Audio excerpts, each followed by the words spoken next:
Selamat pagi anak-anak, bagaimana kabar kalian hari ini? Masih semangat ya belajarnya, meskipun kita masih belum bisa bertemu untuk pembelajaran tatap muka, tetapi untuk setiap materi serta tugas-tugas yang diberikan, kita akan berusaha untuk tetap mengirimkan video-video pembelajaran untuk anak-anak supaya sedikit bisa membantu. Nah, untuk materi pelajaran bahasa Indonesia untuk hari ini, Senin 27 Juli 2020, kita sudah belajar mengenai gagasan pokok serta gagasan pendukung di tema 1 subtema 1 kemarin. Nah, untuk kali ini kita sudah masuk di tema 1 subtema yang kedua, yaitu kebersamaan dalam keberagaman.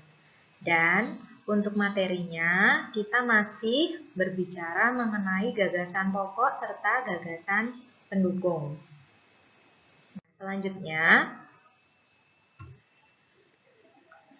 kita akan mencoba melihat pada teks halaman 75 dari buku tema 1 yang anak-anak sudah miliki, yaitu bacaan berjudul Bekerja Sama dalam Keberagaman. Nah, mari kita lihat bersama untuk paragraf yang pertama. Di kalimat yang pertama, kita akan melihat kalimatnya yaitu Edo dan kelima temannya mendapat tugas untuk melakukan percobaan tentang bunyi. Menurut anak-anak semua, ini termasuk gagasan pokok atau gagasan pendukung? Nah, kita simpan dulu jawabannya.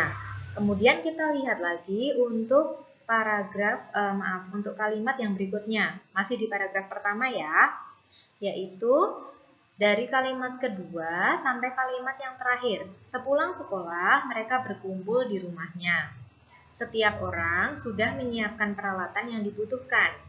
Lani dan Siti membawa kaleng yang sudah dilubangi.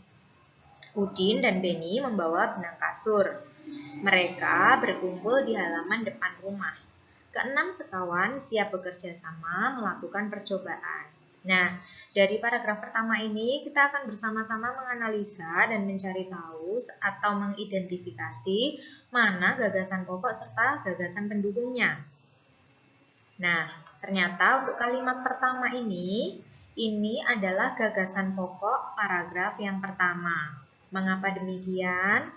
Karena dari kalimat pertama ini sampai kalimat yang terakhir, ide pokoknya atau kalimat utamanya terdapat pada kalimat yang pertama ini.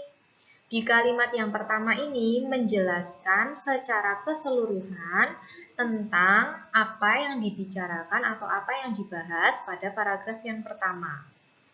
Selanjutnya, kalimat sepulang sekolah sampai kalimat yang terakhir ini kita sebut sebagai gagasan pendukung.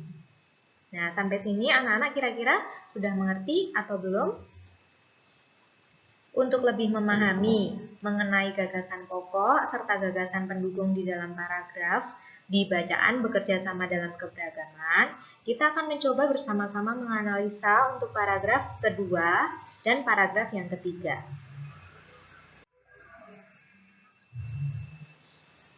Mari mencoba. Nah, anak-anak silakan membaca paragraf yang kedua terlebih dahulu dari mulai bacaan kalimat saat percobaan akan dimulai dan seterusnya sampai kalimat yang terakhir. Nah, sudah dibaca? Mari kita lihat. Pada kalimat pertama, saat percobaan akan dimulai, tiba-tiba terdengar azan. Kemudian kalimat kedua, Siti dan Udin meminta izin teman-temannya untuk salat. Untuk kalimat yang ketiga, teman-temannya mengizinkan mereka untuk melakukan ibadah. Kalimat keempat, Edo meminjamkan ruang makannya untuk digunakan Siti dan Udin salat. Kalimat kelima, meskipun Edo beragama Katolik, ia tidak keberatan rumahnya dipakai untuk salat. Kalimat keenam, Beni yang beragama Kristen, Dayu yang beragama Hindu, dan Lani yang beragama Buddha menunggu dengan sabar temannya beribadah. Nah, kalimat yang ketujuh, Keenam sahabat selalu menghargai satu dengan yang lain. Nah, dari semua kalimat ini, kalimat pertama sampai dengan ketujuh yang anak-anak sudah baca, mari kita lihat satu persatu, kira-kira gagasan pokoknya terdapat di kalimat keberapa? Kalimat pertamakah, kedua, ketiga, atau justru kalimat terakhir? Nah, mari kita lihat. Kita akan melihat lebih dalam bahwa di kalimat ketujuh ini adalah gagasan pokoknya. Maaf, tulisan gagasan pokoknya terpotong ya. Jadi ini kalimat yang ketujuh ini adalah gagasan pokok dalam paragraf yang kedua. Mengapa demikian? Karena di kalimat yang ketujuh ini mengandung ide pokok dari semua gagasan yang terdapat di paragraf kedua, yaitu keenam sahabat selalu menghargai. Ini adalah frase atau kalimat inti pokok bahasan pada gagasan pokok yang terdapat di paragraf yang kedua ini. Mari kita lihat. Untuk kalimat pertama sampai kalimat keenam, ini adalah kalimat-kalimat penjelas atau boleh kita sebut juga gagasan-gagasan pendukung bagi kalimat pokok yang ada di kalimat ketujuh ini, yaitu mengenai sikap-sikap yang ditunjukkan oleh keenam sahabat dalam hal saling menghargai satu dengan yang lain. Sampai di sini untuk contoh paragraf kedua, apakah anak-anak sudah mengerti? Nah, untuk lebih memahami lagi, mari kita melakukan percobaan menganalisa gagasan pokok dan gagasan pendukung dari paragraf yang ketiga. Oke. Nah, untuk paragraf yang ketiga ini, kita akan lihat dari mulai kalimat pertama. Tiba saatnya keenam sekawan melakukan percobaan. Setiap orang menunjukkan tanggung jawabnya dalam bekerja. Tidak ada satupun di antara mereka yang duduk diam atau memberi perintah saja. Semuanya ikut bagian dalam percobaan. Saat Dayu membutuhkan pertolongan memotong benang, Udin datang membawakan gunting. Saat Edo kesulitan menalikan benang di kaleng, Siti ikut membantu. Keenam sahabat bekerja sama dengan semangat. Mereka hidup rukun, saling membantu meskipun berbeda agama. Itu ada 8 kalimat ya, di situ ada satu yang tadi belum tertulis, tidak apa-apa, di buku anak-anak juga sudah terlihat dengan jelas, bisa dibaca. Nah, ternyata mari kita lihat untuk gagasan pokoknya juga terdapat pada kalimat terakhir. Sedangkan kalimat-kalimat awal ini semuanya adalah gagasan pendukung yang memberikan penjelasan terhadap inti atau ide utama di dalam paragraf yang ketiga yang terdapat di kalimat terakhir. Kita bisa menuliskan gagasan pokok tersebut bukan dalam bentuk kalimat, namun dalam bentuk frase seperti ini. Keenam sahabat hidup rukun dalam perbedaan. Nah, sampai di paragraf ketiga ini, apakah anak-anak masih mengalami kesulitan? Kita akan mencoba melihat untuk pembahasan selanjutnya, yaitu menulis gagasan pokok dan gagasan pendukung dalam bentuk frase. Kita beri contoh, misalnya, Edo dan kelima temannya mendapat tugas untuk melakukan percobaan tentang bunyi. Ini adalah contoh kalimat gagasan pokok yang tertulis secara lengkap. Ada subjek, kemudian predikat, ada juga objeknya. Maka ini kita sebut kalimat. Sedangkan ketika kita mau menuliskan dalam bentuk frase, kita bisa menuliskannya seperti ini. 6 sahabat bekerja sama melakukan percobaan. Frase ini atau kalimat yang pendek ini pun juga sama. maknanya dengan kalimat yang tertulis secara lengkap dengan subjek, predikat, dan objek yang tertulis secara runtut. Jika anak-anak menuliskan dalam bentuk frase, maka tulisannya menjadi lebih singkat.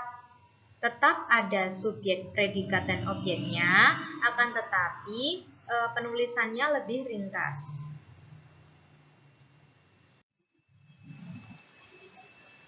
Selanjutnya, kita akan mencoba untuk meringkas paragraf dalam 1 gagasan pokok dan 3 gagasan pendukung. Seperti yang tadi sudah kita coba buat, yaitu kita akan membuat gagasan pokok serta gagasan pendukung bukan dalam bentuk kalimat lengkap, tetapi dalam bentuk frase. Nah, kita ambilkan contoh dari paragraf ini. Edo dan kelima temannya mendapat tugas untuk melakukan percobaan tentang bunyi. Sepulang sekolah, mereka berkumpul di rumahnya. Setiap orang sudah menyiapkan peralatan yang dibutuhkan.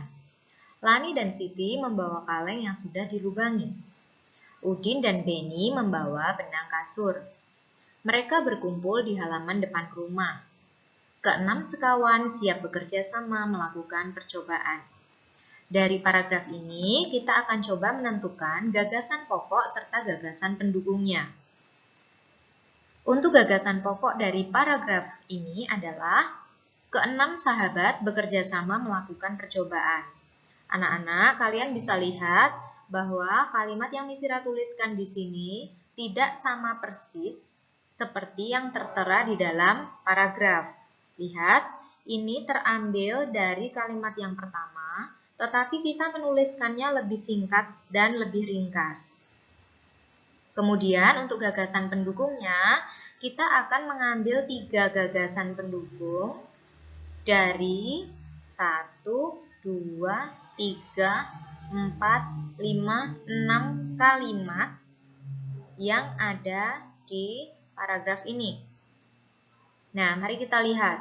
Gagasan pendukung ini haruslah kalimat yang menjelaskan tentang gagasan pokok yang kita sudah buat tadi. Yang pertama, mereka berkumpul di rumah Edo. Ini menjadi kalimat yang kita ambil dari kalimat yang kedua. Kemudian selanjutnya, setiap anak menyiapkan peralatan masing-masing. Ini adalah kalimat yang kita tulis berdasarkan beberapa kalimat penjelas yang sudah kita ringkas menjadi satu kalimat seperti ini. Ya, mengerti ya? Kemudian untuk kalimat yang ketiga, gagasan pendukung yang ketiga adalah mereka siap bekerja sama. Ini kita ambilkan dari kalimat yang terakhir. Nah, sampai sini kita telah memiliki 4 kalimat yang berupa ringkasan paragraf yang terdiri dari 1 gagasan pokok dan 3 gagasan pendukung. Jika kita baca, maka kalimat-kalimat tersebut akan saling berkaitan. Keenam sahabat bekerja sama melakukan percobaan. Mereka berkumpul di rumah Edo. Setiap anak menyiapkan peralatan masing-masing. Mereka siap bekerja sama. Nah, dari penjelasan ini, apakah kalian sudah mengerti?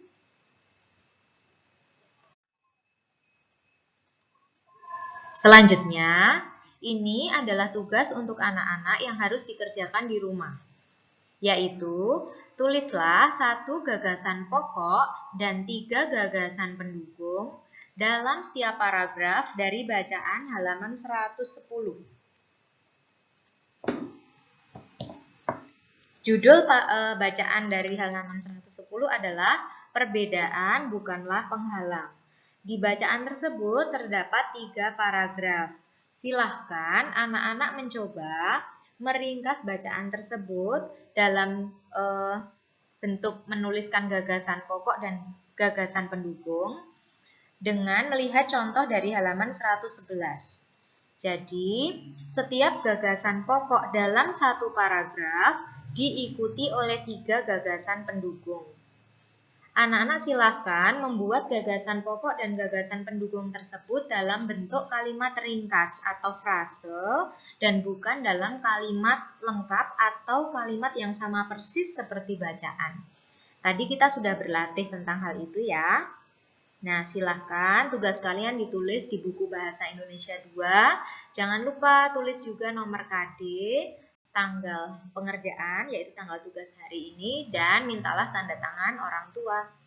Terima kasih, semoga penjelasan ini bisa bermanfaat.